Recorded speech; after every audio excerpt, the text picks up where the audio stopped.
Hello, everyone. Welcome to Fridays with Father. Father Gary here. I'm here with Kevin Monette. We're here in the backyard of the rectory. We've recorded from here before, but it just seemed like a wonderful setting outside to be able to enjoy this time. And it's supposed to be really hot this weekend. So right now, when we're recording this on Wednesday morning, it's nice and cool. Feels very pleasant out here. It's a great privilege to introduce Kevin to you. Many of you know Kevin. I've known Kevin for, we were just talking, probably 11, 12 years. Met him first when I came here to St. Joe's, and he was coming to Mass here even before he and Rose got married. And then Kevin was instrumental in bringing Quest and then what became Alpha to our parish. And that's where we got to know each other, I think, best was through that wonderful evangelization process that a number of you experienced. Well, Kevin is our new pastoral assistant for youth ministry, and I could not be happier. He just brings such a wonderful energy and a depth to him that I think is going to be a real gift to both our young people and to our parish as a whole. So I wanted to just spend some time with Kevin as I did with Deacon Jose last week. Just introduce you to him and hear a little bit from Kevin. So Kevin, maybe to begin, you can just give us a little background. Tell us a little bit about yourself. Sure thing. You want a little testimony? Okay. So I can share. So I grew up Catholic, Catholic grade school, sacraments, religion bee champion every year, altar server. But really, over my youth, it didn't actually grip any part of my heart. It was just a checklist. It was rules, perfectionism for me to achieve. What mattered to me at the time growing up was just trying to earn things, trying to prove something, to become somebody. I remember at an instrumental point of my life was senior year of high school. I was top GPA of my class, senior class president. I fronted a rock band that won Battle of the Bands, varsity sports, won numerous speech and acting awards. But then as I approached graduation in college, I had no idea what I wanted to do with my life. And it was like suddenly I was being told, here's everything, now choose. Before it was put in front of me and I just championed it. So I struggled with that, and I didn't know who I was or what I wanted. All I knew was what I had done. So I remember entering into college. I was kind of in like this culture shock because I was surrounded by people who had the same list of accomplishments I had, and some had done more impressive things. And I was like, this was like a reset. All that work no longer mattered. And so I just I questioned my identity. It was like, because I had based my identity on what I'd done, suddenly I was nobody. So I tried harder and in new ways in college, and I got into a long list of very unhealthy things. And and as far as achievements went, I started slipping. And as I started to realize that, realizing I wasn't keeping up how I was before, I started to enter a real panic attack. And it was very, very rough. I ended up somewhere in between like a panic attack crisis and depression. Somewhere in the midst of that, it's a long story that I think some of you have heard when I was doing Alpha announcements. I ended up on a retreat. It was an Alpha retreat. I didn't know anybody. And on that retreat, I remember there were student speakers that were giving some of the talks, and they weren't very good. And I remember just, like, they weren't professional speakers, and I remember just watching them, sitting back and being like, this is so bad. But there was something, like, It's like there's something about you that's animating you that I don't have, and that's bothering me, and I have to know what that is. So I remember during a guided prayer moment, I sat down and I asked Jesus, and I said, Jesus, like, show me, what is it? What don't I have? What am I missing? And I remember I heard lyrics to a rock song in my head, and the lyrics were this. It said, if I could, I would shrink myself, sink deep inside of your blood cells, and remove whatever makes you hurt. And then after that, I saw an image in my imagination of Jesus with his arms stretched out in front of my heart, and he was being just whipped, beaten, and just bleeding out. And it was like he was taking unimaginable pain to protect my heart. And so I'm hearing this, I'm seeing this, and I was like, I broke in that moment. But I was confused. I was like, okay, but what does that mean? Like, what do I need that hurts? And he took his time to answer that over the process of several years. It was a several year of uncovering things and revealing things, certain things from my upbringing that weren't right. Beliefs, attitude, language from school, from home, from church, just things that weren't presented right, that I had beliefs about myself that weren't what God thought of me. I had beliefs about others that God didn't think about them, about him that he doesn't think about himself. And he just started this journey of just uncovering them, seeking them out, and healing areas that needed healing and redirecting other areas that needed healing. And I started to receive my identity of who I really was. And so one of the major things that he was revealing to me was all that performance, all that achievement was covering something. And so he really wanted to just hone in what I was kind of like trying to cover it and medicate it really with. And so that's something, and I say that as an encouragement for anybody that might be watching, or you guys, like if you feel like you have to do something to become somebody, whether that's in school or church or work or whatever it is, you already are.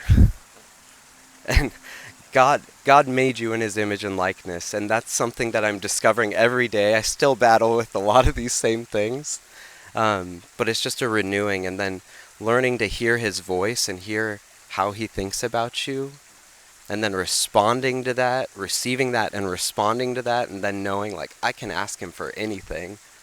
Like he has so many more good things for us to reveal and like take us on a journey of than I even thought I'd be discovering this day. And I'm really excited where I'm at in my faith journey now, so I'm excited to be here.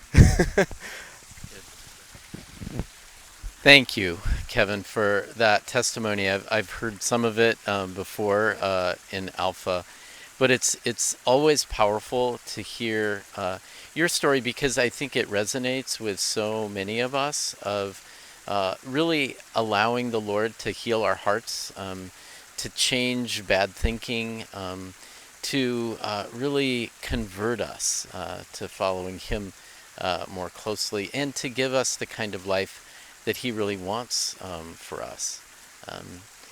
So that's just a little preview, I think, of what we're in for in terms of what drives Kevin to want to do this ministry with us, with young people. So maybe you could just say a few words about, kind of what your hopes are. And I think I know some of this, but what your hopes are for youth ministry here. Well, I mentioned a little bit of my tie-ins, so there's certain things that have always given me glimmers to wanting to be involved with youth. I hear all the time, Kevin, you're just a big kid. Around my peers or older people, they always say, "Oh, you'd be so good with the youth," and I've always thought like, no, you just need to be younger, be more fun. Um, like in my past, I did a lot of theater and acting. I always liked the games, the engaging part. I did marketing was one of my majors in college, so I really like to see what engages people. But what I've really discovered kind of in recent years was how starved people are of a solid identity. Um, I know, like, in the Bible it says faith comes by hearing, and hearing from the Word of God. But if you can't hear God's voice, and you don't have confidence that you can hear God's voice, you don't have faith. And do you want to be in a church that doesn't have faith? Like, I don't, but I don't want to just pick apart everybody that can't hear his voice. I'd rather equip people to hear his voice and spend time. How are we going to hear God's voice? Because all the programs, all the rules, all the teaching that we get from the Catholic Church are great and they enrich our faith. But if you don't have the basic hearing of God's voice and receiving that relationship, then none of that matters. So I'm really looking forward to spending some time in that, because I didn't receive that in my Catholic formation, especially as a teen. Instead, I was being bombarded from all the other voices, and I think we all know there's a lot of voices out there competing for the teens, and that's a crucial formation year. And I think, as I was alluding to in a little bit of my testimony, is a lot of who I am now was formed from that age of beliefs that I still have. I'm uncovering it, and I'm like, oh my gosh, this is a belief that I've had since I was 11. And uncovering that and being like, oh, okay. And then suddenly receiving truth for that. So I'm excited to just walk with a lot of the teens in that, and with the parents, and discovering, maybe some of them are still teens inside, or younger, or maybe had a healthy upbringing, and great, we can build from there. But kind of going through that. Thank you. I'm excited because that whole approach is really also consistent with what we've been trying to do here for years, and also very consistent with the new Archdiocesan Pastoral Plan, which is to encounter Jesus. That it all has to start with an encounter with the Lord. And I've shared, for myself, with you in the past about how that happened for me in high school, and I feel very blessed by that experience. But in youth ministry, in adult faith formation, at Sunday Mass, in our preaching, in our encounters with the Lord in the sacraments, that's what we're really hoping that we can enable more and more, is a real encounter with the Lord Jesus. So excited, Kevin, that you're here with us to help young people into that encounter. So really grateful for you. Thank you. We started the 5 p.m. Sunday evening Mass as a way to really encourage a connection between youth ministry and Mass. Now, the 5 o'clock Sunday night Mass, which we started the second year I was here, so 13 years ago now, it has expanded much beyond just young people. So I just want to encourage you. I've noticed that as people have been coming back to Mass, that a lot of you who are regular Sunday night Mass goers, you're not back yet. So I just want to encourage you to come on back. It would be great to see you. It really would. Also, you, and this isn't meant to be a contradictory invitation at all, but we are going to ask you when you come back to Mass this weekend to mask up again. You probably have seen the guidance from both the CDC and the Clark County Department of Health, that because of the increase, the explosion here in Clark County, doubling of cases in the last week, we're being asked to mask up indoors, so we will do that. That's really the only restrictions But because of that, we'll stop singing for a while as well as a congregation. Seems to make sense. This variant is very dangerous. And underneath what the health department is asking us is that even for those of us who are vaccinated, science is showing that we're able to transmit this virus. And so we know that there are people who simply, because of health concerns, can't get vaccinated. And we know that kids under 12 can't get vaccinated. So again, as Amanda was sharing last week, it's not only to protect ourselves, but most especially to protect others as an act of charity. So we'll recommend, again, that you wear a mask when you come to Mass this week. Also, a reminder, please pass the word.